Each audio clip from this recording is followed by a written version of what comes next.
Hi, I'm Krišjānis from Mūrbūdu Cider, and we are at my place, Valka. We're going to taste a few ciders and have a little talk about what I do and what Mūrbūdu Cider is, and about Baltic cider. Cheers. I was born and I grew up in Australia, in Adelaide, South Australia, and I moved to Latvia when I was 21. I figured I'd just take a year off from studies. I was working as a cook, studying graphic design at UniSA. And I thought, I'll take a year off, sort of see what happens. I was a bit sick of Adelaide. And as nice as Adelaide is now, I must admit at that point in time, it was a bit boring. It was 15 years ago. So I came here and I ended up staying here. I never went back. Opened up Valka, which is where we are now, which is like a classic traditional Latvian tavern pub. After a few years of running the bar, I realized that I'm sort of missing a decent cider, because all we could get here was the really commercial stuff made from concentrate. It was all sort of full of artificial flavorings and aromas and colors, and it was just rubbish, honestly.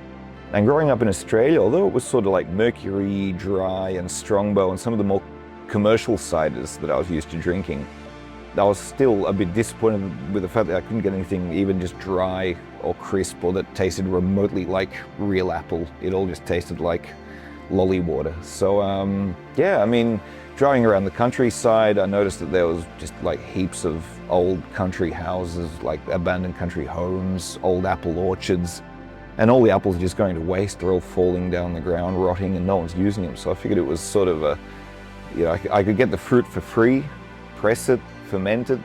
I'd done a bit of home brewing at home back in Australia when I was growing up. My brother brewed beer at home, and I sort of figured that I'll probably know what I'm doing. It wasn't really the case. Like, the first cider really wasn't fantastic, and the first few years were all pretty rubbish. But I mean, it was nice. It was a good little experiment. So I did the first couple of 100 liters. Then the next year I did something like 2,000 liters, and I just keg it myself, bring it here to the bar, hook it up just in kegs and sell it. And at one point it sort of took off. So then I made a actual cider brewery. I finished it off and got licensed and did my first commercial vintage in 2016. So yeah, it's been 9 years now, and every year just, you know, moving forward, making lots of new different experiments, experimental flavors. And that's kind of stuff that I really enjoyed doing the most out of everything. Something really different and experimental. Because honestly, I was always a really big fan of the craft beer movement.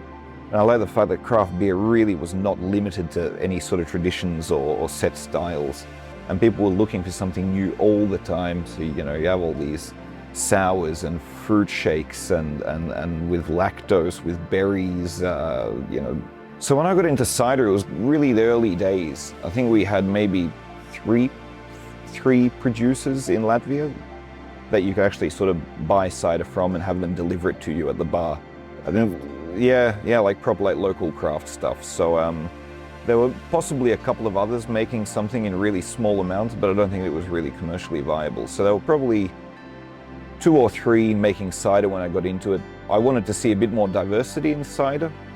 Everything was a bit classic, and although over time my thoughts on cider have changed a lot, but the main thing that I wanted to do at that point was to do something as different as possible, which is why our slogan is Abnormal Cider, which in translation is like not normal cider or abnormal cider. So the whole idea was to just sort of get rid of all the stereotypes of what cider is meant to be. Yeah, get a bit out of the box.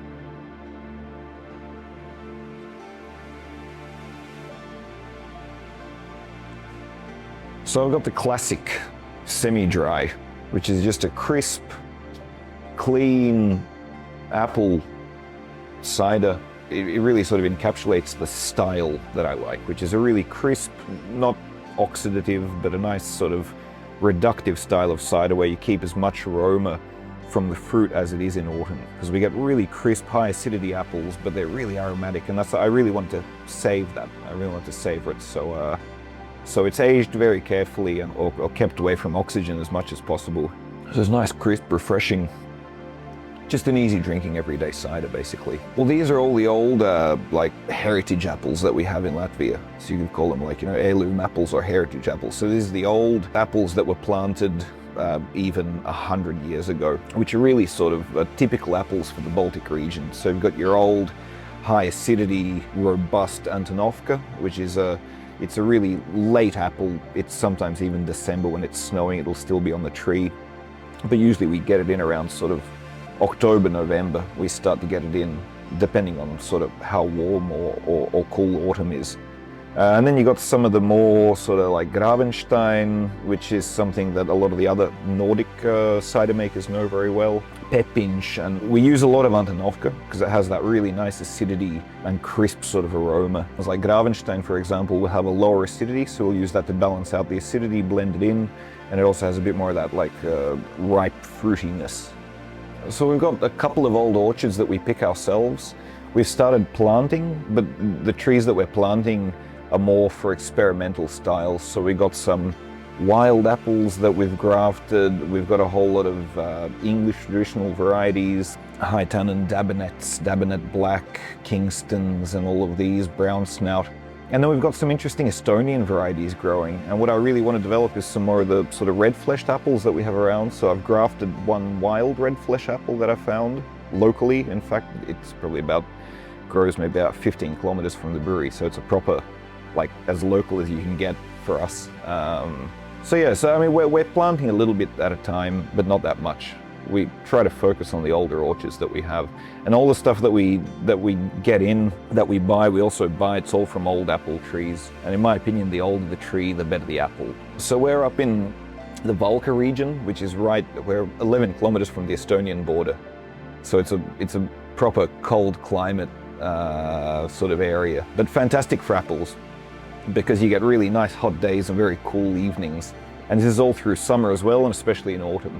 In autumn, it'll be on average a little bit warmer during the day and sunnier than it is in Riga, for example, but the nights will get really nice and cold, which helps the apples get ripe. One thing that I did notice straight away when I started making cider here is that people are really used to the artificial stuff and like the super sweet concentrate cider. So I wanted to make some cider that's sort of a bit more easy to introduce younger people to, and people that maybe aren't used to drinking real cider. So Aronia, or chokeberry, no one really knows what this berry is, but it's well, at least outside of the Baltics and the Nordics, but it's a pretty typical berry for this area, especially, and it's really high in tannin. It has a beautiful color. And the main reason I started using it was really because I wanted to get a bit more tannin in here.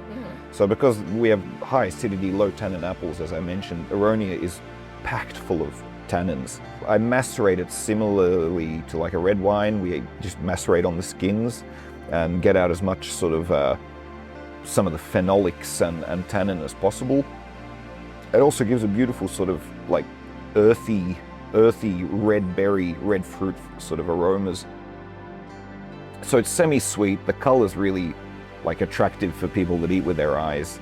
It's nice and aromatic. It's got a lot of that aronia in it, and aronia is really interesting. It's not like raspberry or strawberry, any of these berries where you get that really like distinct, unmistakable aroma. You can smell strawberry or raspberry from a mile away, and you know what it is. Aronia is not so easy to pick because it's a bit earthy. It's got a bit of that sort of forest floor and herbaceousness to it, and it's a bit phenolic. I think it works well with the crispness of the cider.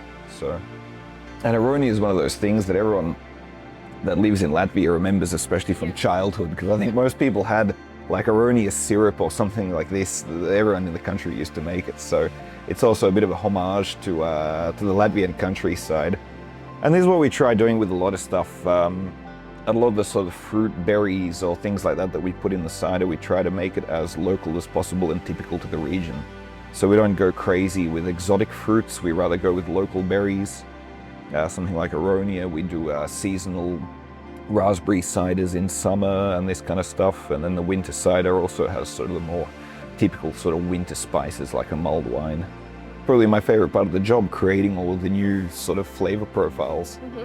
Because I spent many years working as a cook, and here in Latvia as well, owning my own sort of pubs and restaurants, sort of cooking in the kitchen has always been one of the key points for me. So because I sort of write the menus and that kind of stuff, I absolutely love creating all these new flavor combinations. So this is usually, where I spend a fair bit of my time trying to figure out what could be the next really interesting sort of flavor. And then combining that with the cider making style. Because we have some stuff where we just mess around with the berries or spices that we're adding to it, but some of the ciders we try to combine that with the actual cider making style. So we'll do like barrel aged oxidative ciders, or wild fermentations, or recreating some of the old styles where it was fortified with honey during fermentation to get the alcohol content up for longer storage, which is what they used to do, like a long time ago when they couldn't really store it the way that we can these days. We will always have at least about 10 types of cider available. But at times when we have seasonals coming out, midsummer cider with honey oak and linden blossom, or like the summer raspberry, or in winter when we have some of these, like we have this masala chai spice cider and winter cider and all of this stuff, we can have anywhere up to 13, 14, 15 types of cider at one time. And some of the vintage stuff that we have that we do in smaller batches but sell it really slowly and age it. So we have some of that coming out soon. We have some 2019, 2017 vintages available as well. So from day one, I wanted to do it in the smaller bottles because I want it to be something that's sort of accessible on an everyday basis. And sometimes you just, on a hot day mowing the lawn, you want to crack open a small bottle and just enjoy it on a hot day. And the 750ml format, we do it for the vintage ciders, which you really want to enjoy, maybe share the bottle over dinner. But generally with most of the stuff that we do, and also with some of the really interesting like barrel-aged stuff, I like the 330ml format just because of the accessibility. You don't really need to wait to drink it. You can open it up and enjoy it on your own, and you can share it as well. You still get a wine glass portion, 2 portions out of a bottle if you enjoy it in smaller amounts. So in my opinion, it's a fantastic volume really for cider. And basically because I studied design, that's why I draw the labels myself. I mean, it's a fun little hobby to have aside from making the cider and that kind of stuff. I quite like doing logos and designs and stuff like that. So it also helps when we're doing so many different cider releases, because if I had to pay a designer or like an agency to come up with a label every time we need it, like sometimes we have a cider that we've bottled and only then started thinking about the label. So I can have the label drawn up in like a week's time and printed. So I do the sketches. I like to use like old typefaces in the labels and that kind of stuff. So so it's got each label sort of has its focus color, and then it has some of the old typefaces to just make it more interesting. So these were the first ciders that we did with some sort of added flavors, berries, some sort of botanical cider, fruit cider, that kind of stuff. I called it the Anarchist series because it was meant to sort of go against the flow at that time. No one was really doing anything that had interesting flavors in it. And this anarchist, in fact, Jan Jacques, turns out he's a relative of mine. So he was around in the 1905 revolution, and that's why also sort of a bit of an interesting point as to why he's on there. So he was one of the most famous Latvian anarchists of the time. And this summer's best hit is the Gin Botanicals. So it's a dry cider, and we just macerate it on juniper berries, lemon peel, coriander seed. It has that beautiful sort of ginny gin and tonic aroma, but with that nice apple crispness and acidity to back it up. That's lovely. The cider doesn't disappear anywhere. The botanicals are there just enough to sort of, it gives it the flavor profile that you want, but you haven't lost the cider. And it's really for the juniper lovers. If you enjoy gin, this is a cider that you're really gonna like. Best seller is Aronia, easily. The classics, like if we're looking sort of in kegs, then semi-dry and Aronia are the 2 top selling, and Elderflower's the next one coming up afterwards, very closely behind. Again, bottles, I'd say it's probably the same situation. Semi-dry for those that want just the classic crispy, dry apple cider, and someone that wants something a little fruitier and sweeter, Aronia is the way to go. So these are probably the 2 favorites.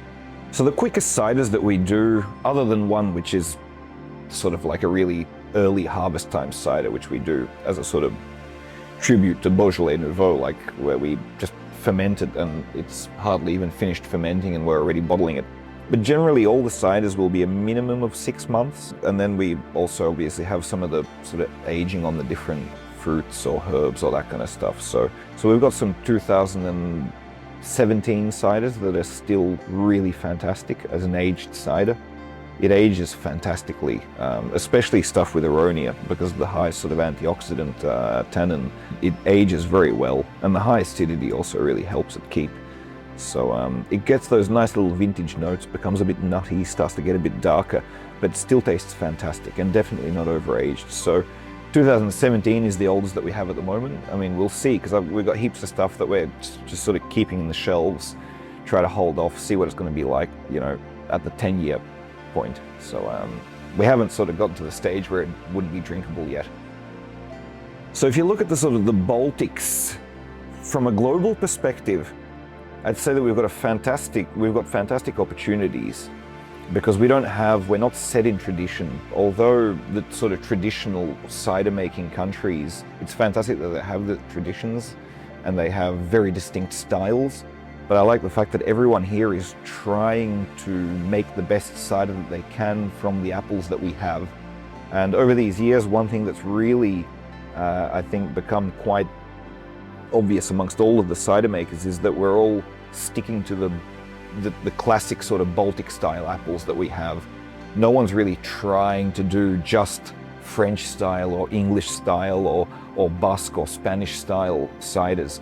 People are really embracing the apple that we have growing in this area, that real cool climate, you know, the old varieties. And I think that the fact that we don't have anyone to really learn from is what's helping, in fact, and it will help in the long run, because people have to do a lot of learning themselves. They can't just, you know, the information doesn't get handed down. So the more you read and the more you learn, and the more you learn about the other world styles, cider making styles, take a bit of maybe knowledge from the winemakers and the beer brewers. And once you start combining all of that, I think it's going to really build a fantastic wealth of knowledge and create some really interesting ciders. Because what I see from the cider makers in Latvia, you've already got these, it's already sort of divided, not in a bad way, but split up between those that really enjoy the more serious, slow drinking sort of vintage varieties, those that want something a bit more like what I do, which is the sort of the more bright, fresh, crisp, poppy sort of new stuff. And it's great because we have a lot of different directions that are developing, and I think that it really, I think we've got huge potential. We've got lots of great apples, we've got a fantastic climate for cider making, and an absolutely fantastic climate for growing apples, for making cider, for this long cold winter for aging. We don't need to struggle with aging cider during winter, that it's too hot or whatever. We're in a great situation to really develop cider in Latvia. And I think that the crisp, refreshing style is so unique that you don't really get elsewhere. I haven't tasted it really anywhere else outside of the sort of the Baltics or the Nordic area. So yeah, as a pub person, obviously I want the cider that I can, you know, have a high turnover from. But I also use that to fund the vintage stuff, because as a cider maker, honestly, in my opinion, I would struggle to sort of keep myself going just on the sort of the heavy vintage stuff. But also I want to introduce as many people to real cider as possible. And there's the thing, like if you go from drinking concentrate cider that's really sweet and full of artificial flavors, aromas, it's really hard to jump onto like a really heavy aged brut, like Brut Natura zero sugar cider. So I think it's good that we're, you know, going in both directions, and you have a lot of people experimenting with all these different apple varieties, like wild apple varieties, and trying to find what is the Latvian cider apple, you know. So we've got a long way to go, and obviously we need at least another maybe 15, 20 years before we can really start to create a tradition for cider in Latvia. But I think it will happen because everyone's really enthusiastic about it, and everyone wants to keep making the best cider that they can. So I think that's a good thing. That's a good thing. Basically, bars and restaurants is our main sort of business. That's where our main channel of sales. That's what we've always sort of focused on. Up until COVID, I didn't really have any retail sales. A couple of small, maybe specialized shops, but we didn't have any supermarkets or anything like that, because the sort of HoReCa and the bar and pubs and restaurants, that's sort of where I've come from. That's where I have most of my sort of friends and contacts, and that was sort of the natural place to start. We started there and we just kept going sort of in that direction. I don't really enjoy, probably one of the only things that I could say I don't particularly enjoy about this job is trying to work with retail or with big distributors. Obviously supermarkets, retail, all of that, it all goes through either big distributors or trying to work directly with, you know, procurements in a huge corporate structure. So it's a bit hard, but during COVID we couldn't really go without it because the bars were all closed and the restrictions here in Latvia were really hardcore. So we were almost, you know, practically out of business for about 6 months. You know, sales dropped by 85%. So we couldn't sustain ourselves without retail. So we did go into retail, but yeah, 85% of our sales are bars and restaurants. So we do a lot of stuff in kegs. It's almost 50-50 kegs and bottles, so the volumes that we're actually making. So yeah, the big change at the moment we realized that it was really taking off is when we had bars calling us asking for cider. Because up until maybe about 4 or 5 years ago, we would have to go and really try to convince people that they need real cider. And everyone's like, no, it's good enough, we don't need it, you know, who's gonna drink it, whatever. And then I remember about 4 years ago in spring, I had a couple of big clients, like they were, you know, really big clients, some of the big terraces in the old town who were calling and saying, we need a local cider, what can you give us? And I was really, you know, I was not only surprised, but really, really happy, stoked that I was starting to get actual phone calls asking for local cider. And that's sort of been the change, especially in bars now. People realize that you need to have the local stuff, you know, and that the customer wants to drink something that's high quality. And that's also been a great tendency change in the bar business, that people are drinking lower volumes but higher quality. So they'd rather pay a little bit more and drink a bit less of what they really enjoy, rather than what people used to do 10 years ago, especially, you know, the more students and the young people, where it was just, you know, you wanted to get smashed for as cheap as possible. So it was drink as much as you can for the lowest price. So this is a really good thing that's changed in the bar business lately. And it's really good for cider as well.